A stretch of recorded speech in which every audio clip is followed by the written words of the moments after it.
Adanya kasus dugaan korupsi lalin Sungai Lalan yang saat ini sedang diproses oleh Kejaksaan Tinggi Sumsel dinilai oleh aktivis anti korupsi Sumsel karena penyalahgunaan izin yang diberikan, sehingga mengakibatkan kerugian negara yang cukup besar dan diduga mengalir ke beberapa pejabat daerah.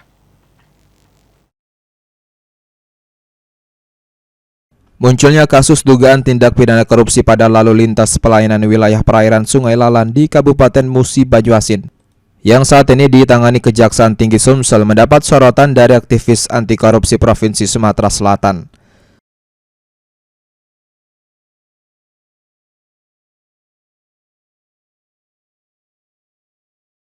Dugaan korupsi lalin Sungai Lalan menurut Sanusi akibat penyalahgunaan izin yang diberikan pemerintah, sehingga dana yang diperoleh diduga mengalir ke beberapa pejabat daerah.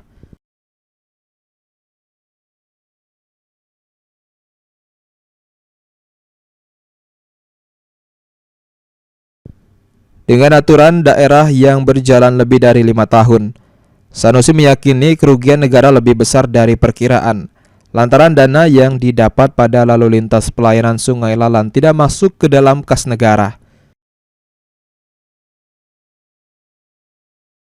Dan kami anggap salah satu wujud korupsi yang cukup besar yang tidak tercatat, dan mudah-mudahan ini menjadi contoh bahwa perizinan sangat penting dan dikelola dengan baik dan difasilitasi dengan baik dan mudah-mudahan disetorkan ke negara dengan baik. Kalau tidak, maka seperti ini yang terjadi. Dan kami menganggap ini salah satu bentuk korupsi yang mega, korupsi yang besar dan diterima oleh beberapa pejabat yang ada di Sumatera.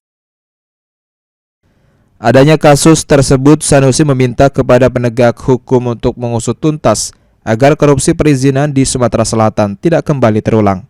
Eki Saputra, PAL TV.